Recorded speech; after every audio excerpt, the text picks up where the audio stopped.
All right, now that we have these uh, cases working, we have one with the spring and the one without the spring. Let's run the one without the spring here. And you have exact solution here and the approximate solution, and you have all your data listed down here, your deflections, 2.4, so on and so forth. Now I'm going to do the two-dimensional case. In the previous video, we talked about the size of everything, and we're going to do the cantilever beam without the spring first. So I'm just going to draw, excuse me, I'm going to draw a box. I can come back, fix it in a second, and that's essentially all I'm going to draw first. Before I go anywhere, I'm going to do a save as. Now, instead of in project 2, it needs to be put into a new one, and that when I'm saving this, it is on, this is project 3, this is on the Google Drive. So what I'll do is call it beam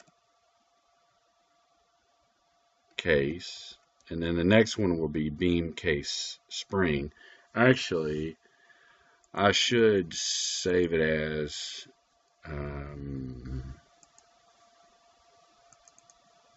beam case and put 01, because first things I'm going to do is I'm going to expand it and edit it and work on it. So here's what I'm going to do. Go back. Now it's in project 3. I'm going to take case 1. I think what I'm going to do is just get rid of this, and I'm going to look at this one. So the first thing I know is from our last case, from the example I did over here, or on the other video, so to speak, I needed the height to be 4.64. The beam needed to be 20 long. So if I don't know what something is, I'll do a help on it, and it's talking about the X and Y coordinates of the rectangle here, and it's listed as X min, X max, Y min, Y max. So X min, I'm just going to pin it at 0. X max, I want the beam to be 20 long. I want to pin the base on 0. And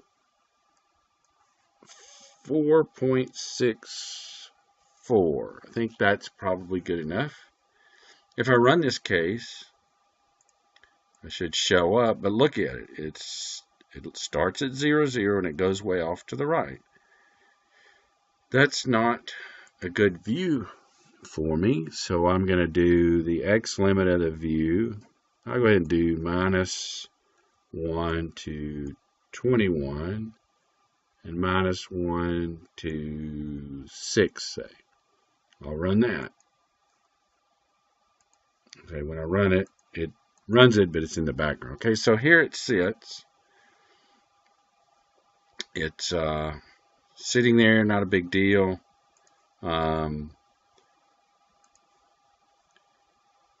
It's definitely not to scale. If you want to do that, you might want to do axis equal. So that's the beam. It's kind of a real tall sort of contraption there.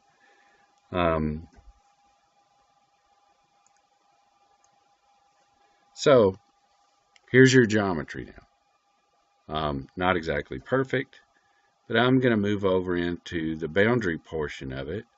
I'm going to do a Control A, or just, let's see, edit, select all, double click. I want it to be a new one. Now the first thing I see is I'm not in the right problem statement. So I have to go in here, application, plane stress.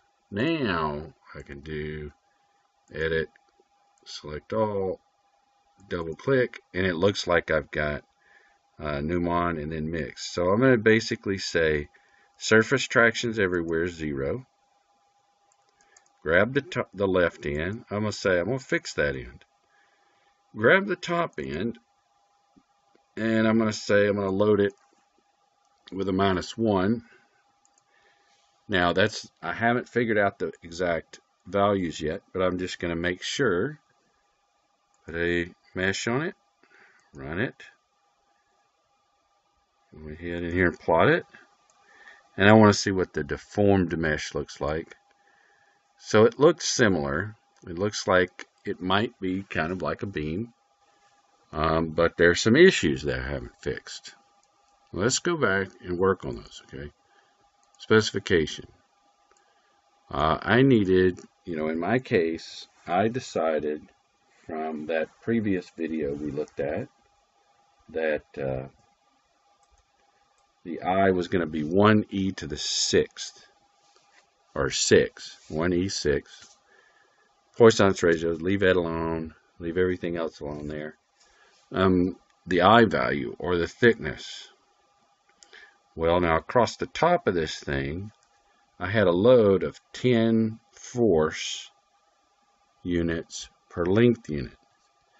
So I also have across the top of this thing, in other words, let's see if I can figure out a way to do this. I guess I can.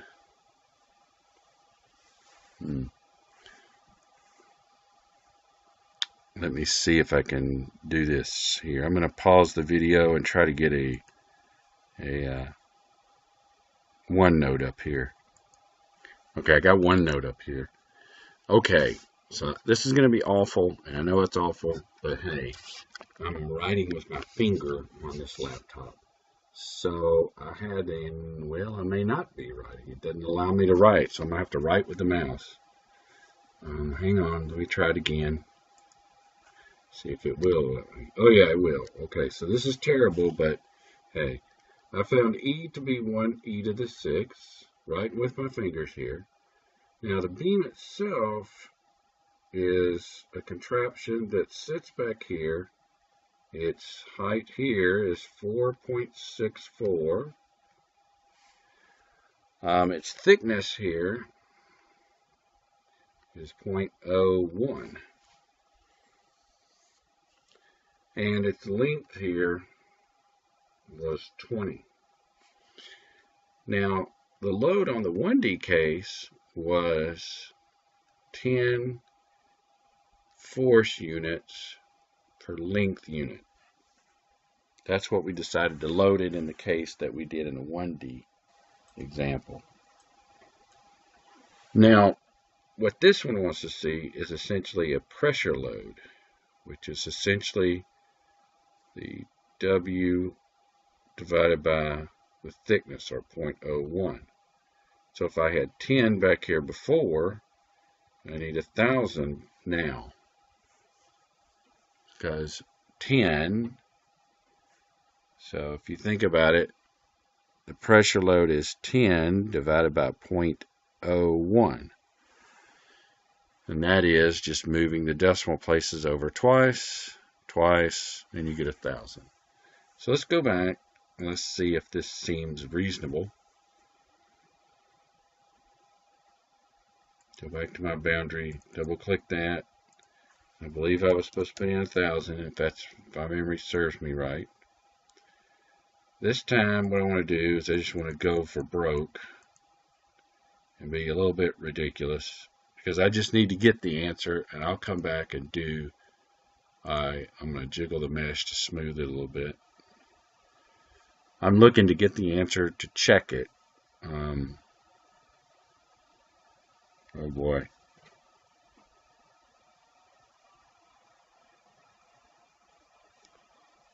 I can only imagine what I just did.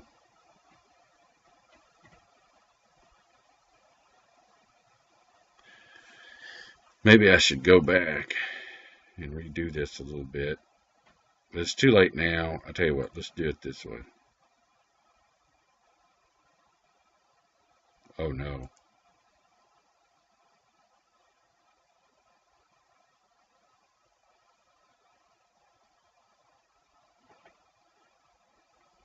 Now I really have to be patient. Well, while it's doing this, I may pause the video and get it back in hand here and bring it right back.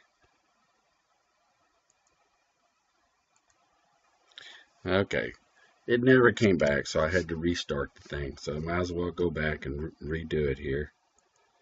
Let's go in. We got to make sure we have the right application. And we're going to the boundaries. We select them all. We can either select them here.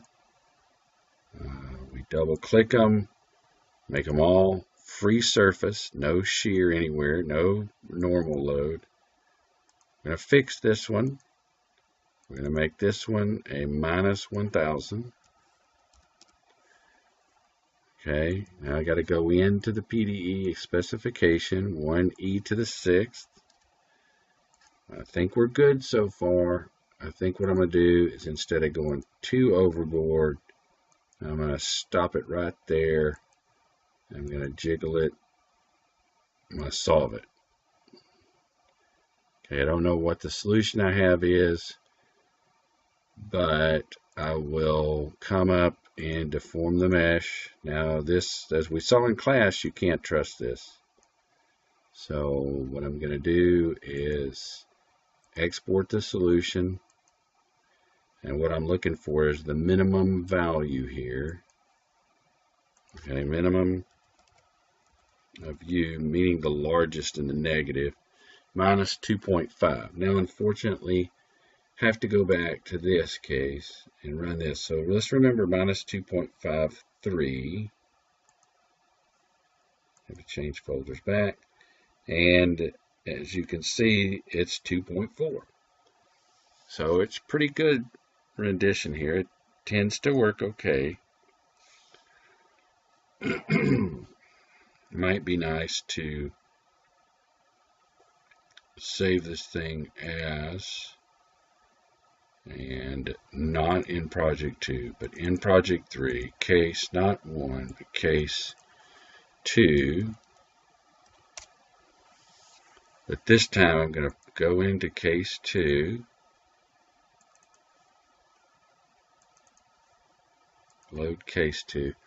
I'd like to see a little bit more on the Y limit, so like -3. Let's run that. What you should get is that you see the deflection right there.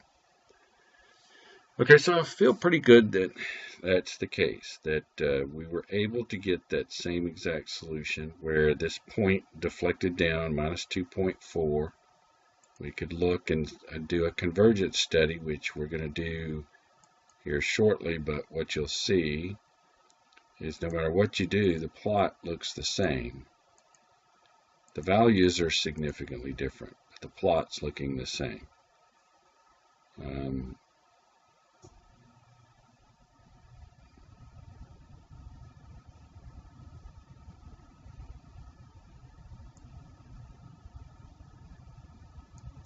Okay, so I mentioned that we would do a convergence study later. It may be best to just go ahead and do it now, but I'd like to possibly figure out a method of automatically doing this, although that may complicate your world, so I think I'll do it by hand. Okay, so let's go to the least refined.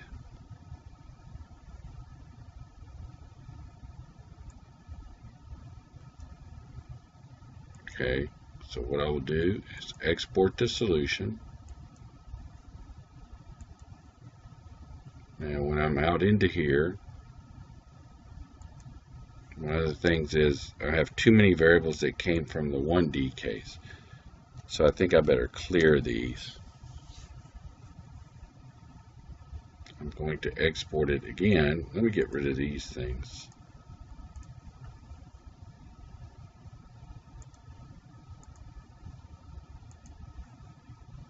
So what you see over here is you see a 1.8, I mean a 108 and a -2 point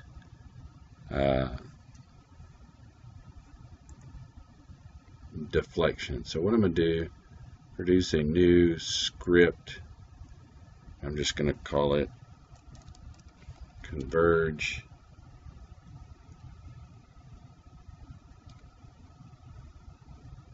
beam. I'll do the one converge beam with no spring later. So what I'll put here is I'll say degree of freedoms equals 2, and then DEF, deflection, equals 2. And then I'll do a plot of a degree of freedom against deflection. And I will only put circles there. Now the first degree of freedom was 108. The minimum value of the deflection, which I'm going to, instead of working off of it, I'm going to look in the browser right over here, and you'll see minus 2.17, minus 2.1734. Now if you run this code right here, you're just going to get 1 point. What we'll do now is we'll run back to this code. This was the mesh I initially had. Let's double it. Solve it. Export the solution. You notice what happened. Now you've got 374. Your deflection now moved to minus 2.4286. You run it, and you have 2 points.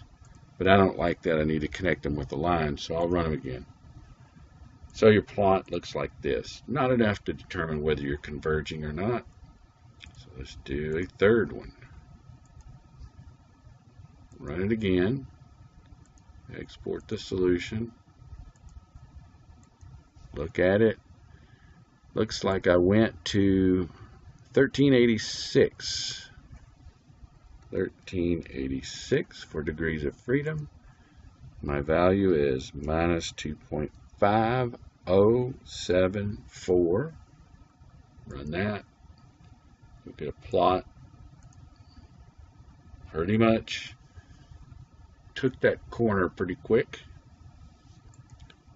Let's go do another refinement. Solve it. Export the solution. You'll find right here in this line that now there are 5,300, 5330. The maximum value is 2.5293. Run that. Looks like you're turning the corner pretty hard now. One more refinement. Run it. Export the solution. Taking a look now, you moved up to 20,000 degrees of freedom. 20898. Deflection is minus 2.5353. If you plot that thing, put a comma, then run it. Looks like you're turning that corner very hard. Might as well do one more.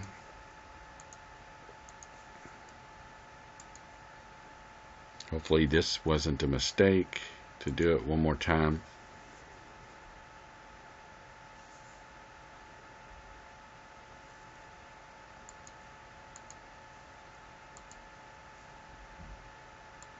Exporting the solution, you'll see now 82,754 and a minus 2.5370.